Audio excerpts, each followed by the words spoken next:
Falta de diagnóstico precoce e dificuldade no acesso ao tratamento eficaz são os grandes vilões no combate ao mieloma múltiplo no Brasil.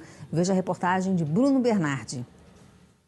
Jornalistas de todo o Brasil se reuniram no Rio de Janeiro para um workshop sobre mieloma múltiplo, um tipo de câncer da medula óssea que não tem cura. O que nós queremos com esse evento é chamar a atenção de vocês para o que acontece com o paciente que tem mieloma múltiplo, não só no Brasil, mas no mundo todo. Como são essas diferenças, o que a gente pode fazer para mudar esse cenário. A IMF entrou na minha vida em 2004, quando a minha mãe foi diagnosticada com mieloma, e nós chegamos até a IMF e lá encontramos apoio, educação, pudemos fazer o tratamento da minha mãe numa parceria com o médico. Isso é muito importante. Durante a Convenção da América Latina sobre mieloma, 2 assuntos principais foram debatidos. Porque o diagnóstico no Brasil ainda é muito tardio e porque o tratamento mais eficaz para a doença ainda não foi aprovado no nosso país. A maioria absoluta dos pacientes que chegam às nossas instituições chegam com doença avançada, como a doutora Vânia mostrou. A gente tem uma estatística aqui de mais de 90% de doentes com doença óssea, com doença renal, com anemia. É uma realidade totalmente distinta da realidade do que acontece fora do Brasil. Então a gente tem que mudar esse cenário. É aí a participação da mídia, a participação da sociedade organizada, ela é fundamental. Os pacientes não são diagnosticados, e quando são diagnosticados muito tardiamente. E isso atrapalha sobremaneira o tratamento desses pacientes. O diagnóstico falho também reflete nas estatísticas. Não existe um número exato de pessoas com mieloma no Brasil. Segundo o INCA, nós temos cerca de 1.250 pacientes com mieloma. A IMF tem, como membros cadastrados no site, mais de 23 mil. Qual será o número que é mais real? Alguns medicamentos foram testados e usados no tratamento do mieloma, mas nenhum deles é tão eficaz quanto a lenalidomida. Aprovado em 80 países, tem menos efeitos colaterais, é mais potente e excelente para recaídas pós-transplante. Só tem um pequeno porém. No Brasil, o remédio nunca foi aprovado pela Anvisa. E essa foi a minha pergunta durante o workshop. Esse principal medicamento, por que ele é reprovado no Brasil? É por uma questão da própria Anvisa? É por uma questão, talvez, de lobby de indústrias farmacêuticas, do governo? O que acontece? Por que ele é reprovado e ele não é passado para frente, doutora? Eu adoraria saber, entendeu? Porque essa é a pergunta. Porque conhecendo o nosso país e todos os problemas que existem dentro do nosso país, verdades, mentiras e lobbies, etc., a gente sempre fica imaginando coisas, né? Então dá para a gente listar muitas coisas. O fato é que do ponto de vista técnico, o laboratório apresenta toda a documentação para a Anvisa e a Anvisa submete e deve avaliar tal.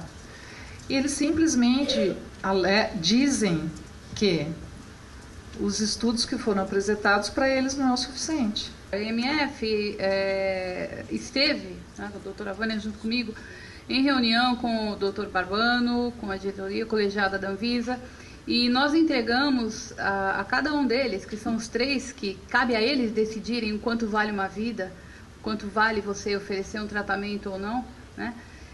Nós entregamos um documento que foi assinado pelo International Myeloma Working Group, que é o grupo mais importante de estudo de mieloma, que é da International Myeloma Foundation. São quantos especialistas, doutora Vânia? Mais de 100 especialistas do mundo inteiro. E eles fizeram um documento assinado individualmente por cada um, explicando a importância da lenalidomida no tratamento do mieloma múltiplo. E esse documento foi entregue à Anvisa e após a entrega desse documento, a Anvisa não recebe mais a gente. O argumento de que o estudo era inconsistente não tem como convencer ninguém, não cola, não tem como colar, é uma ofensa à nossa inteligência, não é isso, entendeu? Então assim, não pode ser isso, né? Então assim, O que pode ser? Não sei, sinceramente, assim, eu não tenho uma razão clara para entender isso, né? Eu não sei qual é a razão de ter essa restrição, por que demorar tanto tempo para aprovar um medicamento que é claramente útil. Diretor da Associação Brasileira de Hematologia, o Dr. Ângelo Maiolino, afirma que aprovar o remédio é muito mais barato e inteligente do que custear a internação de um paciente. Quanto custa um paciente ir para uma UTI, ficar 50, 60 dias numa UTI? Isso não entra na conta. Quanto custa um paciente ser hospitalizado e ficar hospitalizado? Isso não entra na conta do remédio. Isso é um absurdo. É muito superior o custo de uma internação. É infinitamente superior ao custo de um paciente encostado no INSS. Para o diretor clínico do Centro de Mieloma Múltiplo Liper Jerome, nos Estados Unidos, e professor de Harvard, a lenalidomida é eficaz, conveniente, vem em doses orais e traz muitos benefícios. These new medicines provide extraordinary opportunities for that, and I think it's very important to recognize the fact that in myeloma, the bureaucratic process cannot be allowed to continue for too long, because this disease kills within years, and therefore you don't have time to wait 4, 5, 6, 10 years for something to come through. Decisions have to be made much more quickly to make a real difference for our patients. Na minha cabeça só pode existir alguma coisa atrás disso, porque do ponto de vista científico é muito claro. E eles reprovaram. Por que eu falo que eles reprovaram? Porque não é que está naquela lenga-lenga lá que um dia vai sair, não. Eles reprovaram. Essa foi. E o laboratório entrou com recurso e apresentou recurso e foi para reunião e para tudo. Esse processo todinho está correndo, se não me engano, há 4 anos. Assim como vários pacientes no Brasil, Dorival brigou muito para ter acesso ao remédio. Fez transplante de medula em 2007 e teve várias recidivas graves. Sobreviveu a tudo, graças à eficácia da lenalidomida. Agora, depois que eu fiquei esse período todo, com essas dores, com tudo, voltei a ser normal, mas parece que eu não era assim. Isso para mim parece que é uma novidade.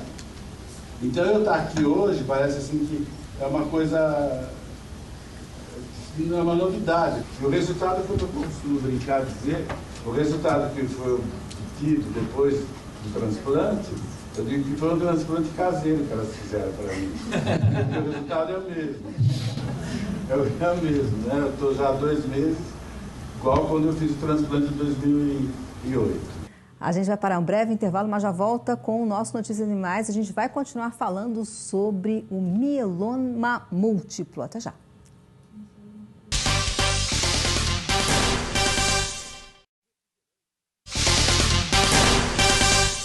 De volta com o nosso Notícias e Mais, e nós vamos continuar falando sobre o mieloma múltiplo, né? E para saber mais sobre essa doença e os problemas que os doentes enfrentam, né, com a burocracia, nós recebemos hoje aqui a médica da Fundação Internacional do Mieloma da América Latina, né, Vânia Hungria. Muito boa tarde, seja muito bem-vinda, doutora. Boa tarde. Obrigado mesmo. Bom, vamos começar perguntando, existe só um tipo de mieloma ou são vários tipos? O mieloma é uma doença que ela é muito heterogênea. Então, a forma de apresentação dessa doença, que na verdade é um tipo de câncer que compromete a medula óssea é o tuortano, é o que preenche o osso. E ela passa a ser muito heterogênea, por quê? Porque, infelizmente, é uma doença que não tem cura, e tem uma sobrevida ainda curta. Agora, mesmo dentro dessa sobrevida curta, tem pacientes vivendo muito mais tempo hoje em dia com os novos tratamentos. E uma preocupação muito grande, que ela é diferente de outras doenças, é que, enquanto outros tipos de câncer, como um câncer de mama, por exemplo, que o paciente tem um nódulo na mama, vai atrás desse diagnóstico, eu não diria que é fácil, mas é uma coisa muito específica. Se você pensar no paciente com mieloma, os sintomas que eles apresentam nunca o leva diretamente a um hematologista ou um oncohematologista. Doutora, como é que é feito esse diagnóstico? Então, o fato é que a célula que está envolvida nesse tipo de câncer, ela produz um tipo de proteína que, se as pessoas fizessem um determinado tipo de exame, que é eletroforese de proteína com frequência, você teria condições até de suspeitar essa doença ou fazer um diagnóstico precoce. O problema que nós enfrentamos no Brasil é que, por falta, considero até de divulgação mesmo, de difundir, de conhecimento mesmo, o que acontece? Você imagina assim, o sintoma mais frequente na doença mieloma é dor lombar. 80% a 90% dos pacientes têm dores lombares. Então, o que acontece com uma pessoa que tem dor lombar? Acha que é o colchão, acha que é o fato da posição no carro e acaba sendo medicado por pelo sintoma, né? Posição no computador, ou você nessa cadeira por muito tempo. Já tô aqui apavorado. Então é melhor a gente conversar. Ô, doutora, mas vamos conversar melhor sobre isso. Mas às vezes a pessoa tem dor lombar porque pegou peso e tal. A dor lombar do mieloma é uma dor crônica, não passa nunca? Tem alguma diferença? É isso que eu estou querendo colocar. Eu vou te dar uma estatística dos sintomas que o paciente com mieloma apresenta, que você vai entender. 80% a 90% dos pacientes têm comprometimento ósseo. Esse comprometimento ósseo significa dor lombar por pequenas fraturas de vértebra, que passa desapercebido, porque são microfraturas, e os médicos acabam fazendo o diagnóstico depois que já tem uma fratura muito importante.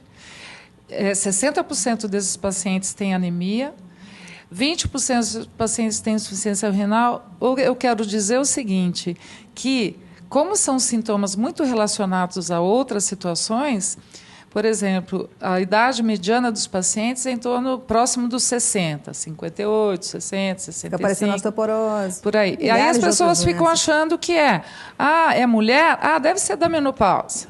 É homem? Porque carregou peso. É isso. E acaba deixando de investigar a doença. Então, o correto é estar difundindo sempre, porque o paciente não chega para nós. O paciente, quando chega para nós, é porque já alguém pensou na doença e diagnosticou e já chega muito avançado. Então, eu vou te dar um exemplo, que eu acho importante, que foi isso que nós comentamos o tempo todo nesses eventos. Inclusive, a semana passada, no dia 15 de novembro, eu fui dar uma aula no Congresso Brasileiro de Ortopedia, exatamente para alertar os ortopedistas a investigarem quando pensar em mieloma, quando investigar. Porque o fato é, se você tem uma dor lombar, mas que passa e não sei, você consegue relacionar com posição, tudo bem. Mas o problema é que, como dor lombar é muito frequente, acaba sendo subestimado, entendeu? Então, se o paciente tem uma dor lombar e continua, você tem que investigar e não ficar tratando o sintoma. Como é que a gente investiga? Como é que é esse exame que a senhora fala? Vamos dizer, conte a sua história para mim, que eu vou dizer para você. No caso, a pessoa procura também qual especialidade médica? Então, o que significa investigar? O paciente que tem uma dor lombar não deve ficar só no raio-x, porque muitas vezes no raio-x só você não consegue identificar se for mieloma. Você precisa de outros exames, ressonância magnética, tudo. Agora, fora esses exames de imagem, um exame que é simples é a eletroforese de proteínas, que você, em 80% a 90% dos pacientes, você já identifica uma determinada proteína que te faz suspeitar. Então, isso, junto com o quadro clínico, já te faz suspeitar.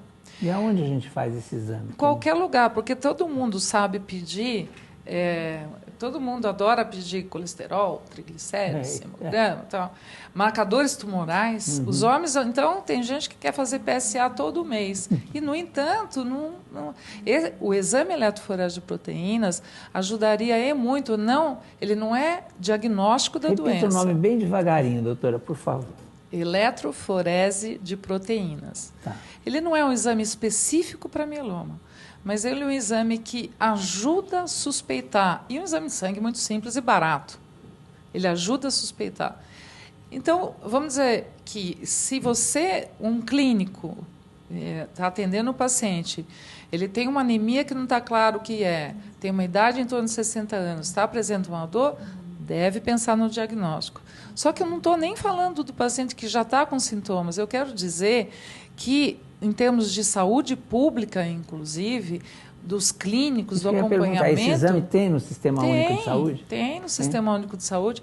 Em São Paulo, por exemplo, eu sou professora na Santa Casa de São Paulo, nós temos o maior ambulatório de tratamento de pacientes com mieloma múltiplo aqui no Brasil. Então, eu procuro difundir dentro do nosso hospital e dentro das especialidades que recebem os pacientes para fazer esse exame que ajuda muito a suspeitar da doença. Mas só que não é para esperar a pessoa ter sintomas.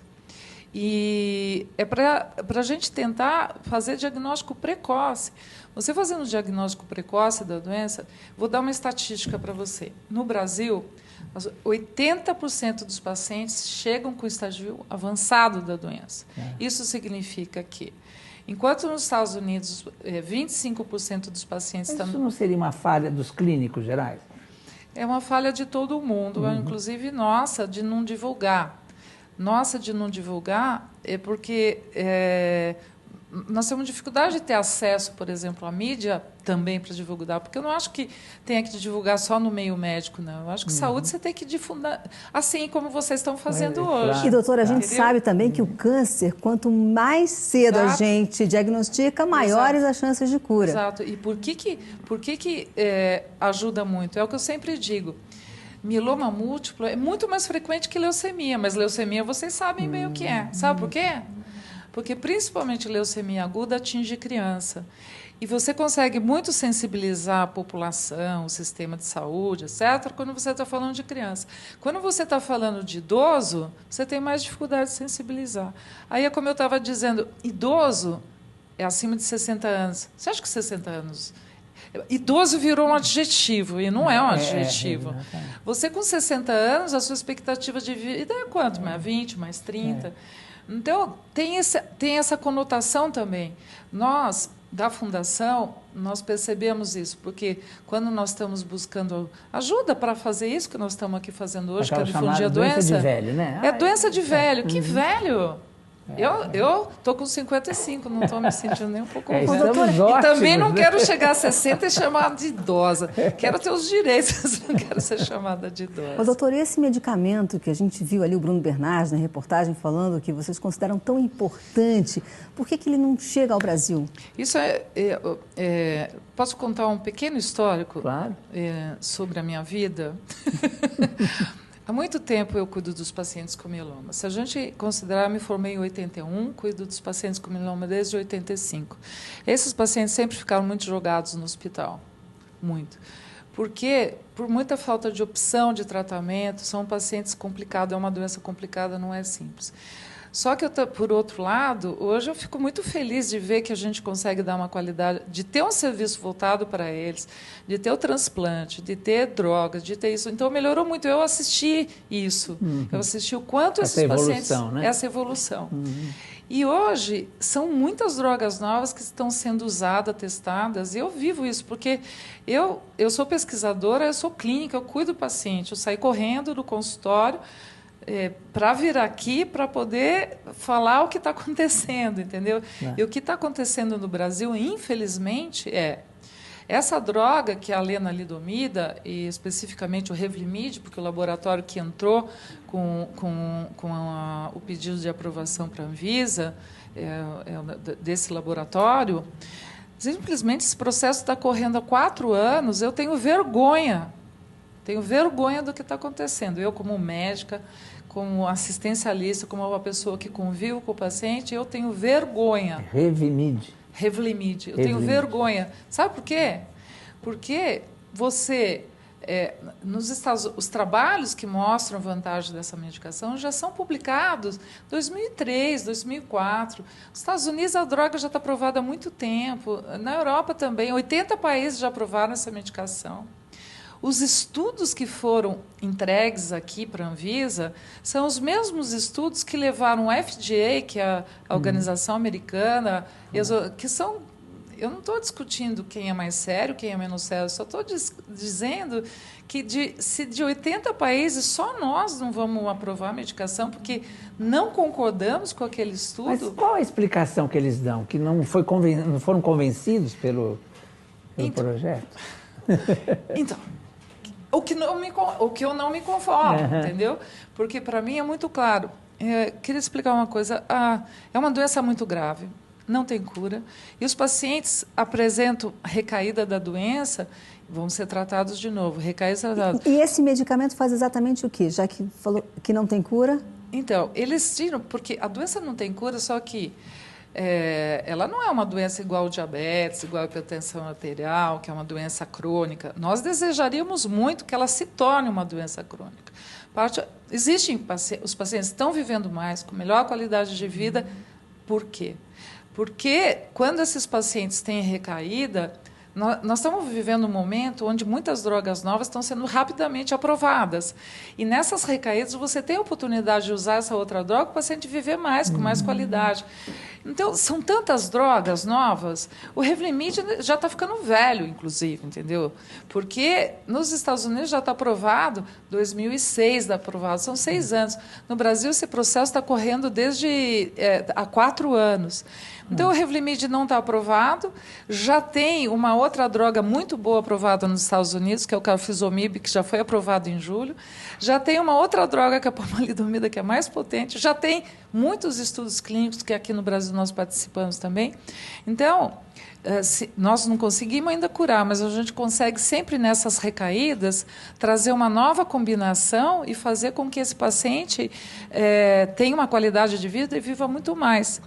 Aquele paciente que deu o testemunho no evento, que o seu Dorival Urino é nosso paciente, eu me emociono cada vez que eu me emocionei por o fato de ele estar lá, porque aquilo que ele falou, há 2 meses atrás, 4 meses atrás, ele teve uma fratura de vértebra, ele estava numa situação assim que ele estava totalmente afastado de tudo, inclusive. E o que ele fez? Ele foi para fora do país para poder tomar a medicação? Ação judicial. Então, aqui no Brasil, tem muitos pacientes tomando com ação judicial. E não pode ser feito um movimento assim, conjunto, quer dizer, abaixo-assinado, essas coisas? Para poder... Olha, foi como a presidente Cristine falou, nós estivemos na Anvisa e levamos, se não me engano, 27 mil assinaturas dos pacientes pedindo para... E o que a gente escuta o tempo todo o laboratório não entregou os documentos necessários. Doutora, essa que, na proibição... verdade, porque entregou os mesmos estudos que foram entregues em outros países. Doutora, essa proibição da Anvisa tem alguma coisa a ver com a talidomida? Bom, pode ser, o que é um engano tremendo. A talidomida é uma medicação...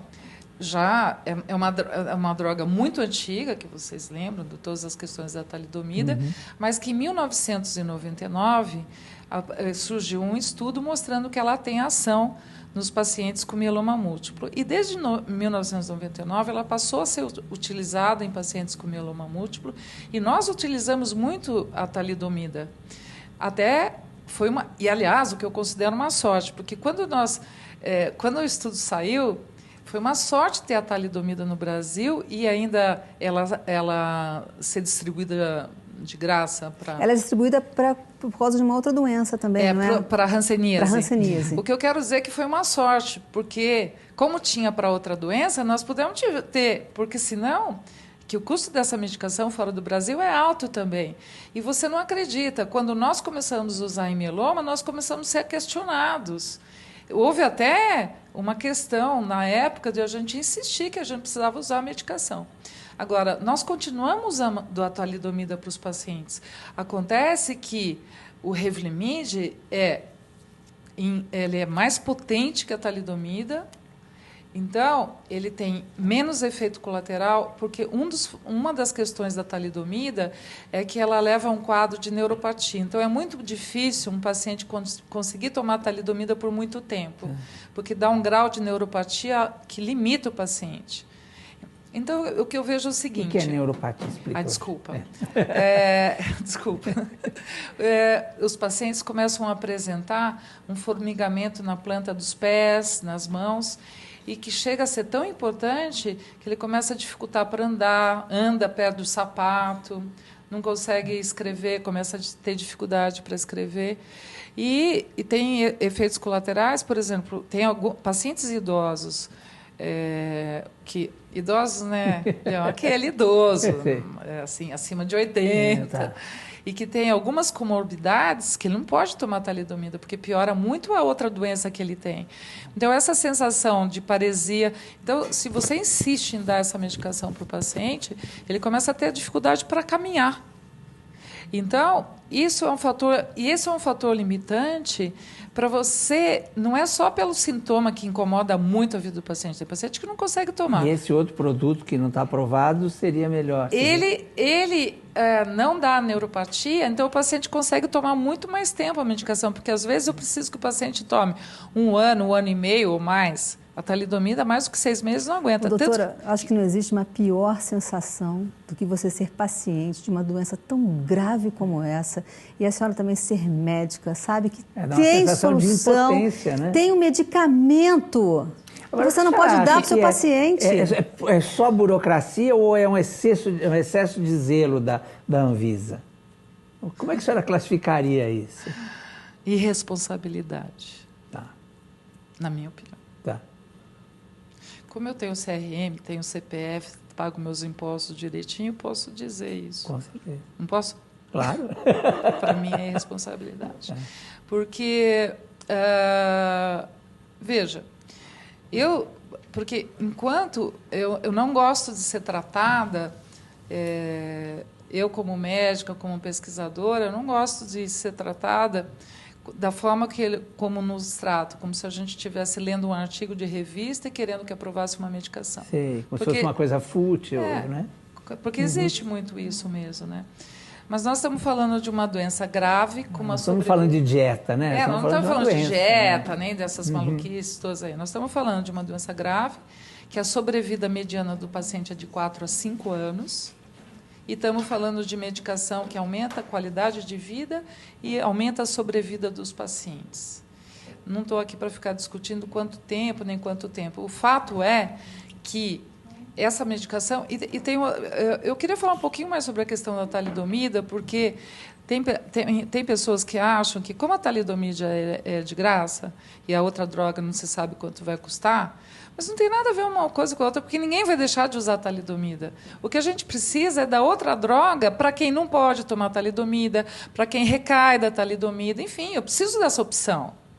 E essa opção Revlimid é muito importante. E, como vocês apresentaram aqui aquele paciente, eu quero dizer para você uma coisa do paciente. Eu estava dizendo para vocês, aquele paciente já estava numa situação que ele já tinha usado muitas outras drogas, inclusive tem uma droga que é muito boa, que é o Velcade, que tem aprovado no Brasil, só que o pobre do doente no SUS não tem acesso. Quantos pacientes tratam no SUS? 70% dos pacientes são tratados no SUS. Eles não têm acesso ao Velcade, porque o governo não paga o Velcade para eles. Então, nós temos muito mais problemas. Nós temos o problema da droga que foi reprovada, nós temos o problema da droga que não está sendo utilizada no Sistema Único de Saúde. Então, os problemas são infinitos. E aquele paciente mostra bem isso. Aquele paciente teve a oportunidade de ser transplantado, teve a oportunidade de usar o Velcade, e no momento que ele ficou muito grave, que a gente não tinha mais alternativa, a alternativa foi ação judicial, conseguiu o Revlimid, e ele conta, não sou eu que estou contando, ele contou, ele voltou a trabalhar. Então, quanto custa isso? Ele estava internado, saiu da internação e voltou a trabalhar e estava junto com a gente lá. Isso me emociona. Eu tive câncer há 4 anos atrás. E eu tive uma doença que se chama linfoma, que ficou muito divulgada, porque a presidente teve, que o Giannichini teve. E aí eu queria dizer para vocês que há 4 anos atrás, em 2008, quando eu tive linfoma, eu graças a Deus, tenho... É a minha área, eu sou oncohematologista, tive uma doença que eu trato também. E eu tive a oportunidade, por ter convênio, etc., eu tive a oportunidade de usar uma Abtera. Uma Abtera é uma droga que até muito recentemente não era também usada no SUS, não era usada, e é medicação básica, sim. Básica para se tratar linfoma, principalmente alguns tipos de linfoma. Infelizmente, nosso tempo está estourado, mas eu queria dizer o seguinte, eu acho que a grande... É que como eu vivo o papel... Eu era pesquisadora assistencial, hoje eu sou pesquisadora, sou assistencial, sou paciente e cuido dos pacientes e, na verdade, eu só queria fazer o melhor para os pacientes, queria que as pessoas deixassem a gente fazer o melhor. A gente percebe. Então, por isso eu queria dizer, eu acho que a grande saída nesse momento, né, eu acho que é entrar com uma ação. Por exemplo, quem tiver esse problema, entrar com uma ação para poder ter a droga. Eu recomendo que quem precisa de Revlimid entre com uma ação judicial e vá defender os seus direitos. Essa questão de as pessoas acharem que é tudo difícil a gente estar doente e ter o mundo inteiro a oportunidade de tratar e viver melhor e a gente aceitar essa limitação do país. Doutora Vânia, parabéns pelo seu trabalho. Muito obrigada pela sua presença aqui. Obrigada. E saúde. Para todos nós. Não, mas principalmente para a senhora, para que a senhora trate todo mundo, viu? Obrigado. E vamos abrir um espaço aí para os nossos publicitários darem seus recados. Já já a gente volta.